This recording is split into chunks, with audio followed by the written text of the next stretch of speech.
안녕하십니까. 교직원 수요 예배에 영상으로 참석하신 연세의료원 가족들에게 하나님의 은총과 평화가 가득 임하기를 축원합니다. 이제 조용한 기도로 하나님께 드리는 예배를 시작하겠습니다.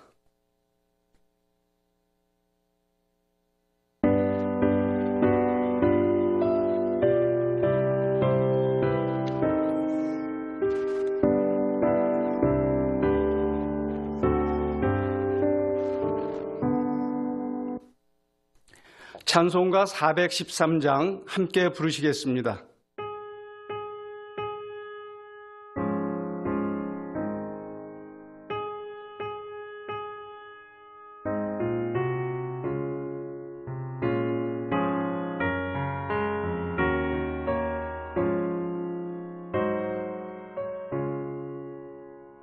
내 평생에 가는 길 수많아요.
이 시간에는 우리 의료원 사무국장으로 수고하시는 이학선 국장님께서 우리를 대표해서 기도하시겠습니다.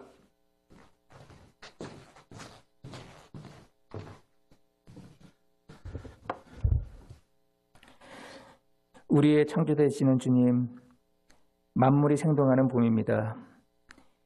계절이 바뀌고 낮밤이 오가며 호흡하는 이 모든 삶 자체는 창조의 섭리이며 기적입니다.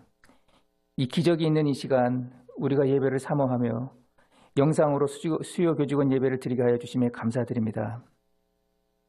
우리는 지금 코로나19 바이러스로 두렵고 힘든 시간을 보내고 있습니다. 자연의 권세 앞에 우리는 무력한 존재임을 고백합니다. 저희를 불쌍히 여겨주시고 속히 이 재난이 종식될 수 있도록 도와주시옵소서. 무엇보다 고통을 겪는 환우들에게 치유와 회복을 주시고 이를 위해 쓰는 의료진들의 수고와 노고를 위로하여 주시고 힘주시옵소서. 우리 모두가 다시 한번 이들의 노고를 기억하고 감사와 존경의 마음을 전합니다. 우리 의료원의 주인이 되신 하나님, 주님의 뜻으로 세우신 이 기간을 축복하여 주시고 긍휼히 여겨주시옵소서. 우리 앞에 놓여있는 크고 작은 사업들이 있습니다. 분명 이 어려운 과제들을 수행하기에는 많은 역경이 있음을 저희는 잘 압니다. 바라옵건대 우리 앞에 놓여진 상황과 환경에 놀라 당황지 말게 하시고 그 너머에서 역사하시는 주님의 섭리와 사랑을 볼 수 있는 믿음의 눈을 열어주시옵소서. 이 모든 일을 주관하시는 주님의 신실하심을 바라볼 수 있는 믿음을 허락하여 주시고 우리 모든 교직원이 서로 합심하여 넉넉히 이루어 나갈 수 있도록 도와주시옵소서. 이를 위해 죄로 애쓰시는 의료원장님을 비롯한 경영진을 축복하여 주시고 지혜와 명철함과 몸과 마음을 더욱 강건케 하여 주시옵소서. 이 예배가 김수 선생님의 찬양을 통해 더욱 은혜롭게 하시고 정정훈 교목실장님의 말씀을 통해 위로와 힘을 얻게 하시며 오늘도 우리와 함께 해주실 그 주님을 기대합니다. 감사드리며 우리의 힘과 능력이 되시는 예수 그리스도 이름으로 기도드렸습니다. 아멘.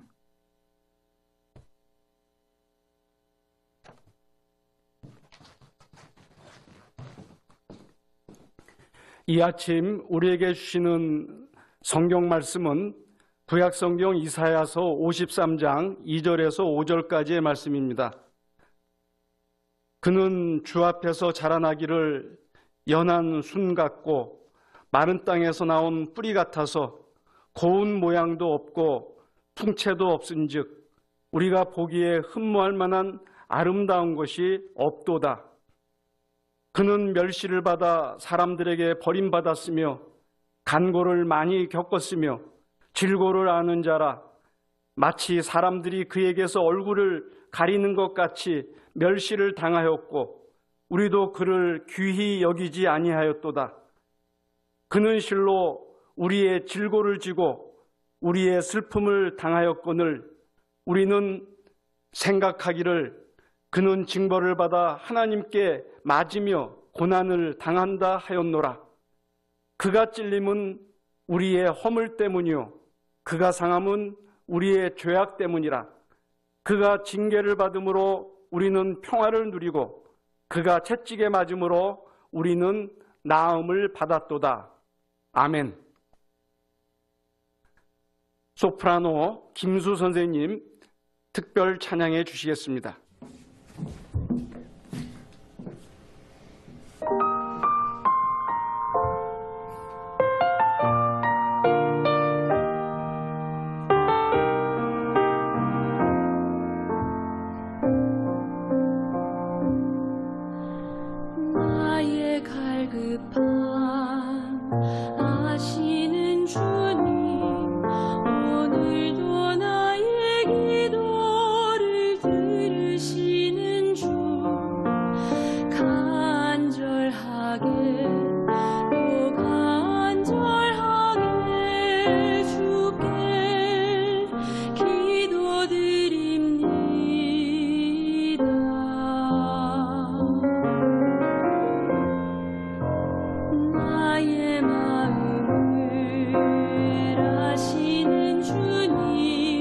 주 은혜로 살아온 자 영이 있으니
주님만이 나의 전부입니다.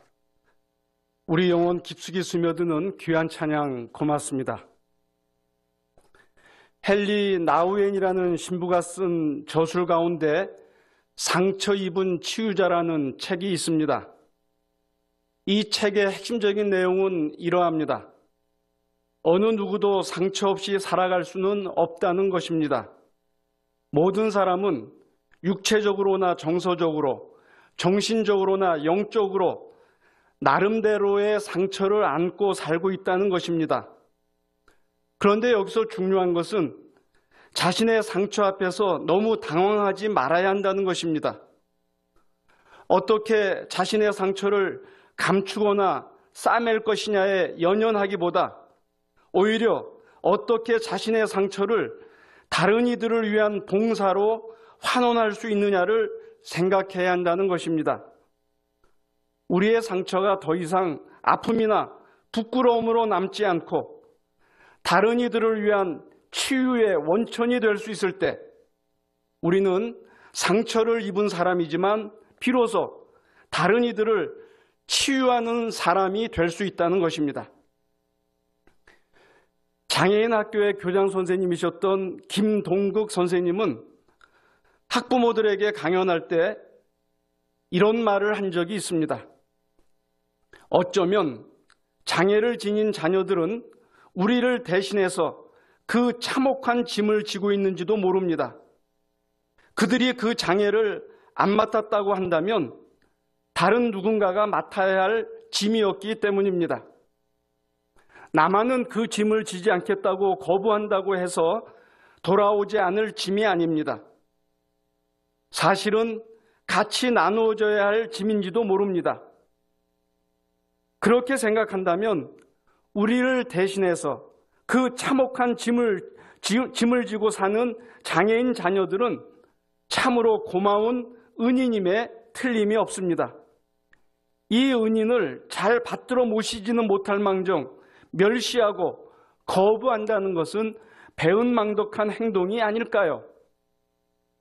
김동국 선생님은 고난 가운데 있는 장애인들이 우리가 받아야 할 장애의 짐을 대신 진 채 살아가고 있는 우리의 은인이라는 탁월한 인식을 통해서 우리를 도전했다고 볼 수 있습니다. 우리 연세어려운 원목실은 2016년 3월에 더 아파하시는 하나님이라는 제목의 책을 출판했습니다. 이 책 이전에는 쿵쿵이라는 제목의 책을 출판한 바가 있습니다. 쿵쿵이라는 제목은 다시 뛰는 심장의 박동소리를 의미합니다. 쿵쿵 책에는 세브란스 의료진을 통해서 치료의 기적을 경험한 분들 30여 명의 글이 담겨져 있습니다. 절망적인 질병이나 엄청난 사고로 인해 죽을 수도 있는 상황에서 치료를 잘 받아 건강이 회복된 분들이 쓴 글들이기에 큰 감동을 주고 있습니다. 그러나 우리가 살면서 직면하는 질병이나 상처가 언제나 치료되는 것은 아닙니다. 과정이야 어찌 되었든 결국 치료가 되어서 해피엔딩에 이르면 좋을 텐데 현실은 그렇지 않을 때가 종종 있다는 말씀입니다. 우리의 현실은 아픔과 고난을 벗어나고 싶어도 끝이 보이지 않는 터널과 같은 현실로 이어질 때가 있다는 것입니다.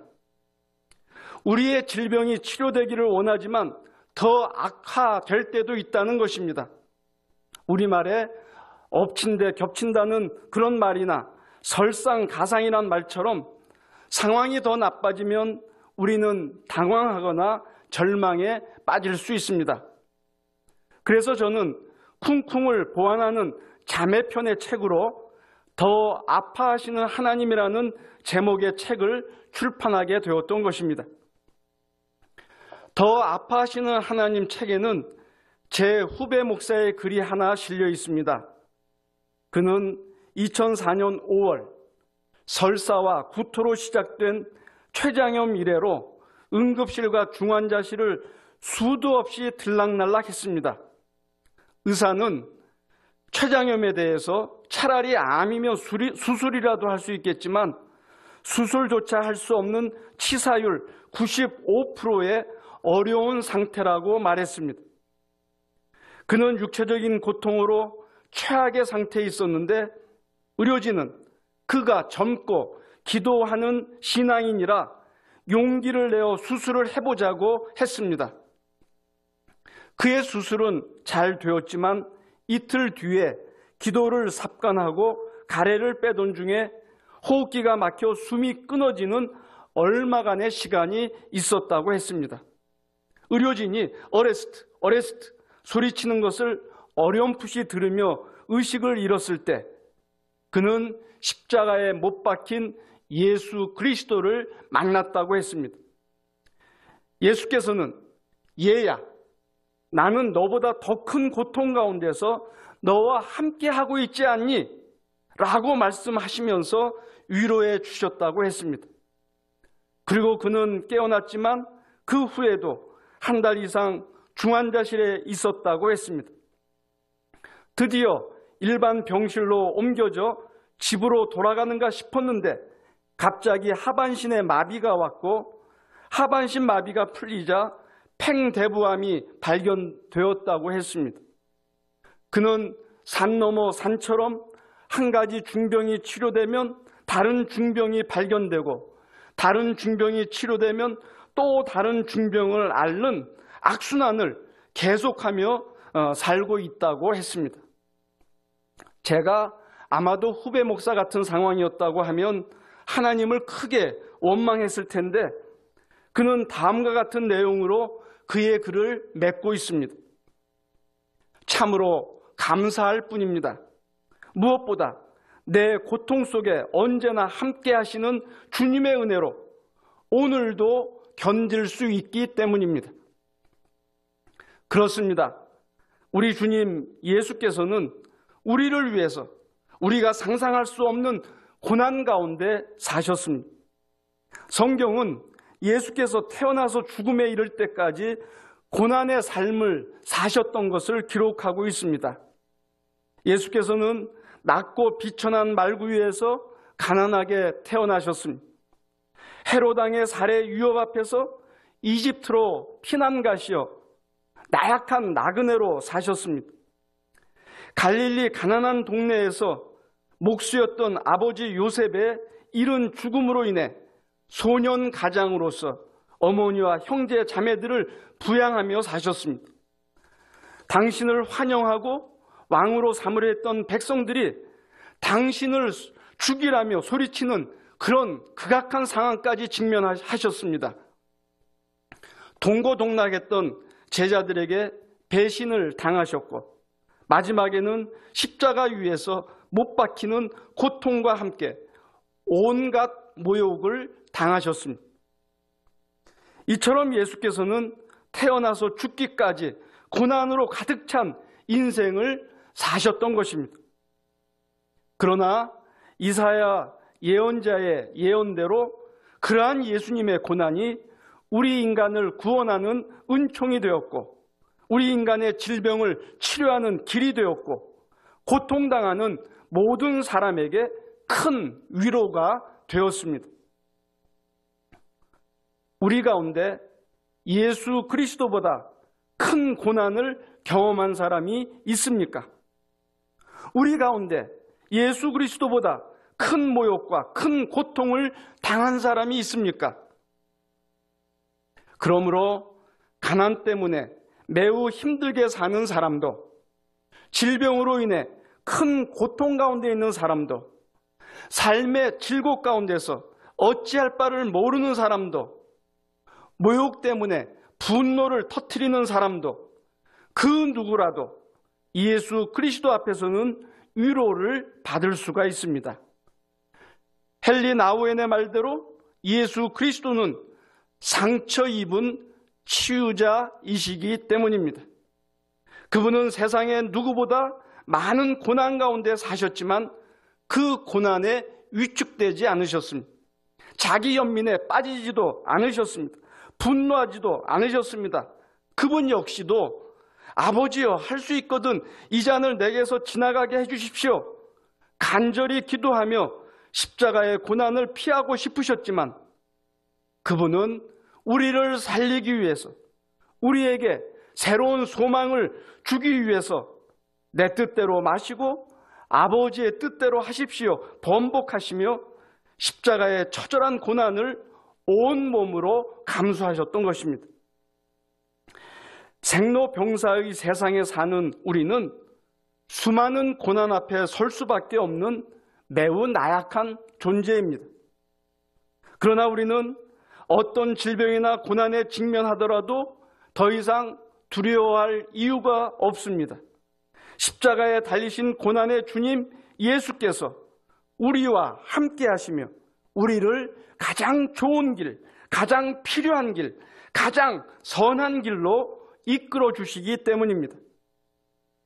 예수께서는 우리의 아픔에 대해서 우리보다 더 안타까워 하시면서 우리보다 더 아파해 주시기 때문입니다. 뿐만 아니라 그분께서는 우리의 고난을 사랑으로 보듬어 주시며 우리의 질병과 상처를 궁극적으로 치료해 주시기 때문입니다. 신영복 선생의 책을 보면 사랑은 우산이 없어서 비를 맞는 사람에게 자신의 우산을 펴서 함께 쓰는 것이 아니라 자신의 우산을 접어던지고 비를 맞는 사람과 함께 비를 맞아주는 것이라고 설명하고 있습니다. 그렇습니다. 진정한 사랑은 고난의 비를 맞고 있는 상대의 문제를 해결하기 이전에 그 고난의 비를 함께 맞아주는 것입니다. 우리의 주님 예수께서는 우리의 상황이 어떠하든지 먼저 우리와 함께 해 주십니다. 우리의 처참한 상황을 외면하시거나 우리 상황에 필요한 어떤 것을 시혜적으로 베푸시는 것이 아니라 일단은 우리의 처참한 상황에 함께 해주신다는 말씀입니다. 그런 후에야 예수께서는 처참한 상황에서 벗어날 수 있는 지혜와 힘을 우리에게 부어주시는 것입니다. 그래서 성경은 예수 그리스도 그분의 별명을 임마누엘, 우리와 함께 하시는 하나님이라고 부르는 것입니다. 사랑하는 연세의료원 가족 여러분, 우리는 녹록치 않은 삶의 자리에서 몸부림치는 사람들을 만나면 그들이 누구라도 예수 그리스도처럼 그들과 함께 있어 주어야 할 것입니다. 그리고 그들이 아파하면 함께 아파하고 그들이 울면 함께 울어주어야 할 것입니다. 최고의 사랑은 우리의 도움을 필요로 하는 다른 사람과 자기 자신을 동일화하는 공감에 있습니다. 우리 모두 예수 그리스도처럼 공감하며 함께 하고자 할 때 상처 입고 고통당하는 사람들은 우리 때문에 위로를 받고 우리 때문에 격려를 얻으며 우리 때문에 치료에 이르게 될 것이라고 확신합니다. 이제 우리는 십자가의 고난을 기꺼이 감당하셨던 예수께서 무덤에 더 이상 머물지 않고 사흘 만에 부활하시어 우리의 영원한 희망이 되셨음을 기억하십시다. 이제 우리는 예수께서 부활하신 것처럼 우리 역시 다른 사람의 고난의 삶을 대신 감당하면 새하늘과 새 땅으로 대변되는 부활의 삶을 우리 삶의 자리에서 누리게 될 것을 믿음으로 바라보십시다. 우리 연세의료원 식구들 한 사람 한 사람이 상처 입은 치유자가 되어 상처 입고 고통당하는 주변 사람들을 위로하고 격려하며 치료해 줄 수 있기를 부활하신 예수 그리스도의 이름으로 간절히 축원합니다. 아멘. 알리는 말씀 전하겠습니다. 다음 주 수요 교직원 영상예배의 말씀은 공재철 목사님께서 해주시겠습니다. 찬송가 595장 함께 부르시겠습니다.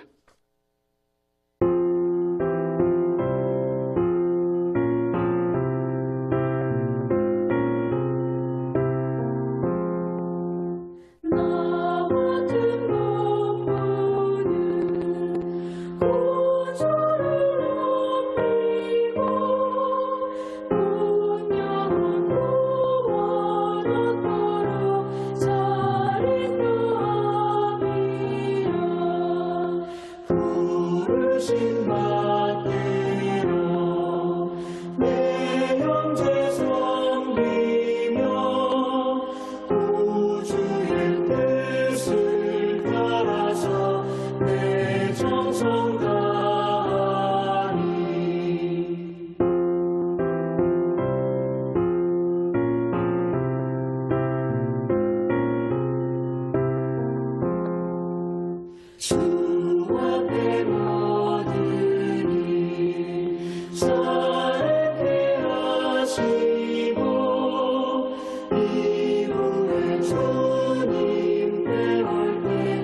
제가 축도하겠습니다.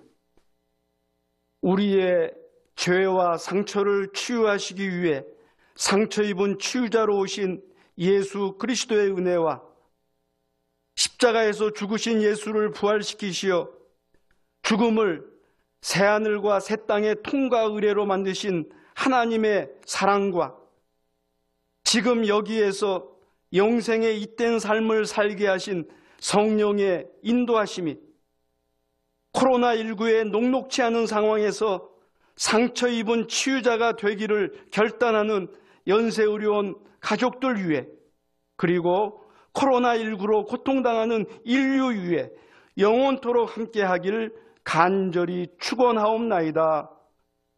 아멘.